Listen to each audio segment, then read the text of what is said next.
Kita mengacu proses penyusunan tata ruang sudah mulai dari tahun 2000 sampai sekarang sudah lebih kurang 12 tahun proses penyusunan itu tidak selesai-selesai.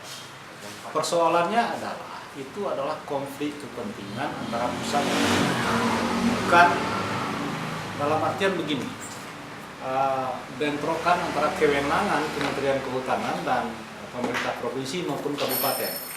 Nah, persoalannya adalah masing-masing tidak konsisten terhadap kriteria-kriteria dari fungsi kawasan. Nah, kita contoh misalnya,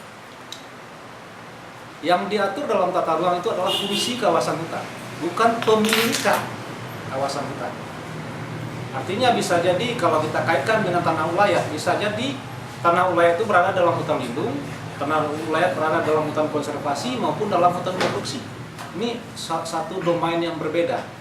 Tetapi di dalam penyusunan tata ruang provinsi itu dicampur aduk sehingga menjadi tidak jelas. Nah,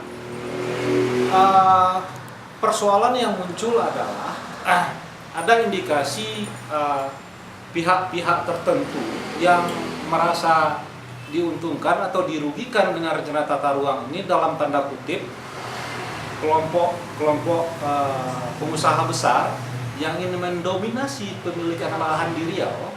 Nah, ini bisa jadi melakukan intervensi baik itu terhadap pemerintah provinsi maupun terhadap Departemen Kehutanan. Nah, harusnya pasca 2007 kemarin draft rencana tata ruang Riau diserahkan oleh BKPRD ke DPRD Riau dan kemudian sudah masuk ke dalam tim terpadu Departemen Kehutanan. Seharusnya proses yang ada di tim terpadu ini harus ada konsultasi publik ke masyarakat. Ya, dari informasi yang kita dengar juga sampai sekarang bahwa tim terpadu telah selesai bekerja dan draftnya sudah diberikan kepada Kementerian Kehutanan.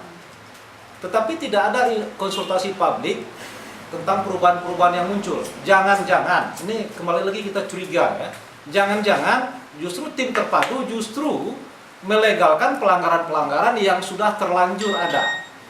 Nah, indikasi pelanggaran itu bisa kita lihat ke draft skenario hijau tahun 2050 yang sudah kita rumuskan waktu itu di dalam draft rencana tata ruang provinsi.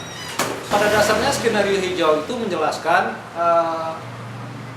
bahwa secara kriteria fungsi kawasan, banyak kawasan-kawasan di Riau itu fungsinya harusnya lindung, tetapi di sana sudah terlanjur ada izin. Nah, supaya tidak tidak menimbulkan konflik, maka izin secara bertahap dicabut dan seharusnya substansi dari moratorium yang dikeluarkan oleh Kementerian Kehutanan itu ada di dalam skenario hijau sebetulnya. Karena sudah ada tahapan, misalnya pasca 2007 itu tidak ada lagi proses pemberian izin baru. Dan kemudian izin yang habis dalam rentang waktu sampai tahun 2050 itu tidak diperpanjang. Itu konsep yang dibangun dalam skenario hijau. Jadi perlahan-lahan Riau akan kembali lagi sesuai dengan kondisi idealnya pada tahun 2050. Namun di dalam draft terbaru itu justru tidak muncul lagi skenario hijau ini. Ya, bisa kita bertanya, hilangnya kemana draft skenario hijau yang sudah?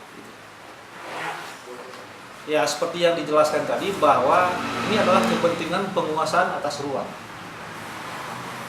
Nah, artinya ada memang upaya dari pihak-pihak tertentu untuk menciptakan ketidakpastian ruang yang ada di Provinsi Riau ini. Karena banyak sekali kepentingan. Ada upaya pihak-pihak tertentu untuk menciptakan ketidakpastian atas ruang ini tadi. Semakin rencana tata ruang itu tidak pasti, maka semakin besarlah nilai transaksi yang akan muncul dari setiap proses, apakah itu proses pemberian izin, proses segala macam, itu nanti akan lari ke korupsi. Nah, kalau kita lihat misalnya banyak sudah kasus-kasus korupsi di Provinsi Riau yang sudah ditangani oleh KPK dan terbukti. Nah, kalau dibongkar lebih jauh lagi, lebih banyak lagi izin-izin yang dikeluarkan oleh Menteri Kehutanan yang justru melanggar ketentuan yang dikeluarkan oleh Kementerian Kehutanan itu sendiri.